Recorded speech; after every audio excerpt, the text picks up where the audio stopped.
Cyber সুরক্ষা অধ্যাদেশের খসড়া চূড়ান্ত করা হয়েছে। বিকেলে ফরেন সার্ভিস একাডেমিতে সংবাদ সম্মেলনে কথা জানিয়েছেন প্রধান উপদেষ্টার প্রেস সচিব শফিকুল আলম। জানিয়েছেন, উপদেষ্টা পরিষদের বৈঠকে গণভবনে জুলাই গণঅভ্যুত্থানের স্মৃতি জাদুঘর প্রতিষ্ঠা ও পদোন্নতি বঞ্চিত অবসরপ্রাপ্ত সরকারি কর্মকর্তাদের বঞ্চনা নিরসনে গঠিত সুপারিশ বাস্তবায়নের প্রস্তাবও অনুমোদন করা হয়েছে। তিনি বলেন, দক্ষিণ কোরিয়ার সাথে বাণিজ্য বাড়াতে আগ্রহী সরকার। আইনশৃঙ্খলা পরিস্থিতি নিয়ে করা বিভিন্ন প্রতিবেদনে প্রকৃত পরিস্থিতি উঠে আসছে না বলেও জানিয়েছেন তিনি। শ্রীলঙ্কা আবারও রপ্তানিতে শীর্ষে।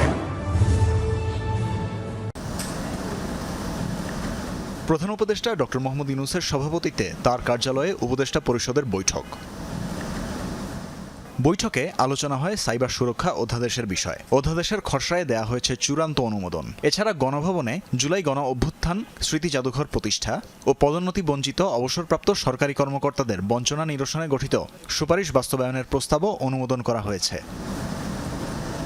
পরে বিকেলে রাজধানীর ফরেন সার্ভিস একাডেমিতে আয়োজিত এক সংবাদ সম্মেলনে এ বিষয়ে জানান প্রধান উপদেষ্টার প্রেস সচিব শফিকুল আলম। পদোন্নতি বঞ্চিত অবসরপ্রাপ্ত সরকারি কর্মকর্তাদের বঞ্চনা নিরসনে গঠিত কমিটির সুপারিশ বাস্তবায়নের বিষয়ে একটা আলাপ হয়েছে।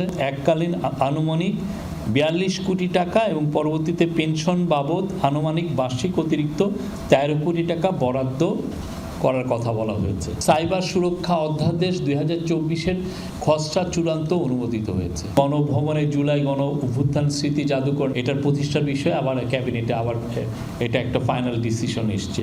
এ সময় প্রেস সচিব বলেন, দ্রুত দক্ষিণ কোরিয়ায় বাংলাদেশের নতুন বাজার উন্মুক্তের ব্যাপারে আশাবাদী সরকার। জানান, বিদেশি বিনিয়োগকারীদের উৎসাহিত করতে সরকারের চেষ্টার কমতি নেই। এই গভর্নমেন্ট চাচ্ছে নতুন মার্কেটকে আরো কত ভালোভাবে এক্সপ্লোর করা যায়। দ্যাট ইনক্লুডস সাউথ কোরিয়া এখন যেগুলো লেন্ডিং দেয় ওদের চেয়ে এত সফট লোনে কেউ লেন্ডিং দেয় না।